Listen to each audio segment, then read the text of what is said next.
ஓம் சாந்தி. 13/6/2024 சாக்கார முரளி. முரளியின் சாரம்: இனிமையான குழந்தைகளே, நீங்கள் ஆத்மாக்கள். நீங்கள் தந்தையை நினைவு செய்ய வேண்டும். நினைவின் மூலமாகத்தான் பாவங்கள் அழியும் என்ற இந்த மந்திரத்தை அனைவருக்கும் முதலில் மிக ஆழமாக உறுதியாக ஆக்குங்கள். கேள்வி: எந்த உண்மையான சேவையை இப்பொழுது நீங்கள் செய்து கொண்டிருக்கின்றீர்கள்? எத்தகைய உண்மையான சேவையை இப்பொழுது நீங்கள் செய்து கொண்டிருக்கின்றீர்கள்? பதில்: எந்த பாரதம் பத்தீத்தமாக ஆகியிருக்கின்றதோ அதனை பாவனமாக ஆக்குவது. இதுதான் உண்மையான சேவையாகும். நீங்கள் பாரதத்திற்கு என்ன சேவை செய்கின்றீர்கள்? இப்படி மக்கள் கேட்கின்றனர். நாம் ஸ்ரீமத் மூலமாக பாரதத்திற்கு ஆன்மீக சேவை செய்கின்றோம். அதன் மூலம் பாரதம் இரட்டை கிரீடமுடையதாக ஆகிவிடும் என்று நீங்கள் அவர்களுக்கு கூறுங்கள். எந்த பாரதத்தில் அமைதி சுகம் இருந்ததோ அதனை நாம் ஸ்தாபனை செய்து கொண்டிருக்கின்றோம். ஓம் சாந்தி. தந்தைதான் தூய்மை, சுகம், சாந்திக்கான ஆர்த்தியை கொடுக்கக்கூடியவர். பாபாதான் நடத்தைகளை மாற்றக்கூடியவர். ஆக மிக அவசியமான இந்த முதல் பாடத்தை நல்ல முறையில் பக்காவாக ஆக்குவதில்லை என்ற எண்ணம் பாபாவிற்கு வருகின்றது. ஆக முக்கியமான விஷயம், முதல் பாடத்தை பக்காவாக ஆக்க வேண்டும். எந்த அளவிற்கு இதனை புரிய வைக்கின்றீர்களோ அந்த அளவிற்கு புத்தியில் நினைவிருக்கும். தந்தையின் அறிமுகத்தை கொடுப்பதில் 5 நிமிடங்கள் ஆனாலும் சரி, விட்டுவிடக்கூடாது. மிகவும் ஆர்வத்துடன் தந்தையின் அறிமுகத்தை கேட்பார்கள். தந்தையின் இந்த சித்திரம் முக்கியமானதாகும். நீங்கள் ஈஸ்வரிய இயக்கத்தை சார்ந்தவர்கள். ஆகவே ஒவ்வொரு விஷயத்தையும் மிகவும் நல்ல முறையில் புத்தியில் உட்கார வைக்க வேண்டும். நடந்தாலும் சுற்றினாலும் எழுந்தாலும் தந்தையை நினைவு செய்து கொண்டே இருங்கள். இதில் தன்னை களைப்படைய செய்ய வேண்டும் என்ற அவசியமில்லை. சில நேரங்களில் குழந்தைகள் அதிகாலையில் வந்து அமர்கின்ற பொழுது கண்டிப்பாக களைப்படைந்து விடுவதை பாபா பார்க்கின்றார். இது எளிய மார்க்கமாகும். ஹட்டமாக அமர்ந்து விடக்கூடாது. சுற்றுங்கள், காரியங்கள் செய்யுங்கள். மிகவும் ருசியுடன் ஆர்வத்துடன் தந்தையை நினைவு செய்யுங்கள். உள்ளுக்குள் பாபா பாபா என்ற மகிழ்ச்சி பொங்கி எழ வேண்டும். நிரந்தரமாக பாபாவை நினைவு செய்பவர்களுக்கு பொங்கி எழும். புத்தி வேறு சில விஷயங்களை நினைக்கின்றதெனில் அவற்றை நீக்கிவிட வேண்டும். தந்தை அன்பின் கடலாக இருக்கின்றார் எனில் குழந்தைகளும் அவ்வாறே அன்பு நிறைந்தவர்களாக இருப்பார். அப்பொழுதுதான் அங்கும் இவ்வாறு அன்புடன் இருக்க முடியும். எங்கு? சத்தியுகத்தில். ராஜா ராணியின் மீதும் மிகுந்த அன்பிருக்கும்.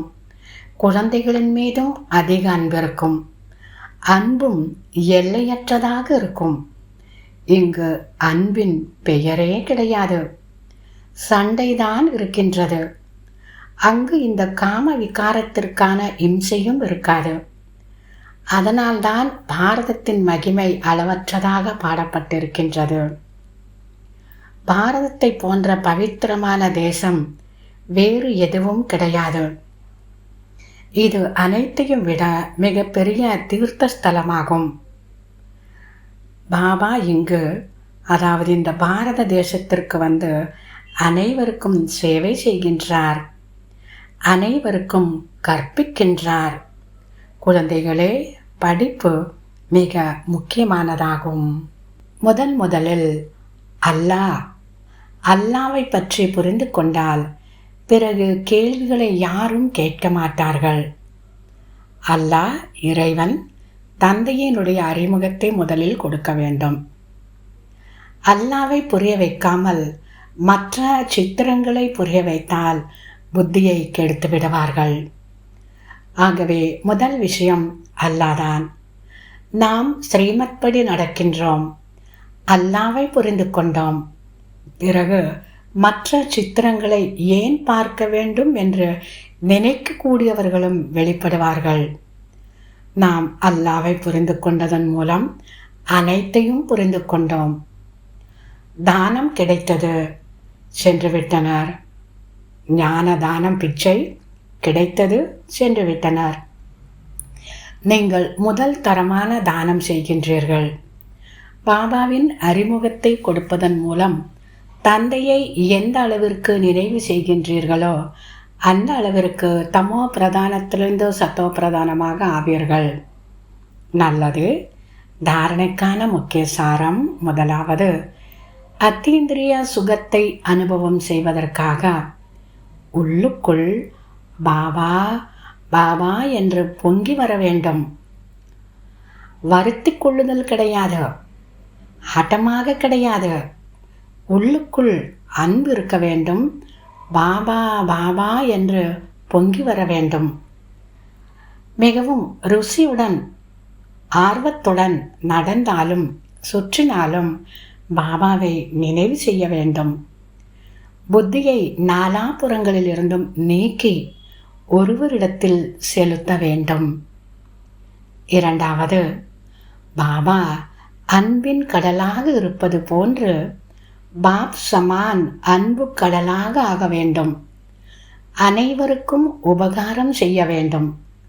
பாபாவின் நினைவில் இருக்க வேண்டும் மற்றும் அனைவருக்கும் தந்தையின் நினைவை ஏற்படுத்த வேண்டும். வரதானம். அமைதி சக்தியின் சாதனங்களால் உலகத்தை அமைதியாக ஆக்கக்கூடிய ஆன்மீக ஆயுதங்கள் உடையவராகுக. அமைதி சக்தியின் சாதனங்களால் உலகத்தை அமைதியாக ஆக்கக்கூடிய ஆன்மீக ஆயுதங்கள் உடையவர் ஆகுக. விளக்கம். அமைதி சக்திக்கான ஆயுதங்கள் சுப சங்கல்பம், சுப பாவனை மற்றும் கண்களின் பாஷையாகும். இவ்வாறு முகத்தின் பாஷையால் பாபா மற்றும் அதாவது முகத்தின் பாஷையால் வார்த்தை வாயின் மூலமாக பாபா மற்றும் படைப்பின் அறிமுகத்தை கொடுக்கின்றீர்களோ அதே போன்று அமைதி சக்தியின் ஆதாரத்தில் கண்களின் பாஷை மூலமாக தந்தையின் அனுபவத்தை செய்ய வைக்க முடியும். ஸ்தூல சேவைக்கான சாதனங்களை விட அமைதி சக்தி மிகவும் உயர்வானதாகவும் இதுவே ஆன்மீக சேவையின் விசேஷமான ஆயுதமாகும். இந்த ஆயுதத்தின் மூலமாக அசாந்தியான உலகத்தை சாந்தியாக ஆக்க முடியும். ஸ்லோகன். தடைகளற்று இருப்பது மற்றும் பிறரை தடைகளற்றவராக ஆக்குவது இதுதான் உண்மையான சேவையின் நிரூபணமாகும். தான் தடையற்றிருப்பது மற்றும் பிறரையும் தடையற்றவராக ஆக்குவது இதுவே உண்மையான சேவையின் நிரூபணமாகும். நல்லது.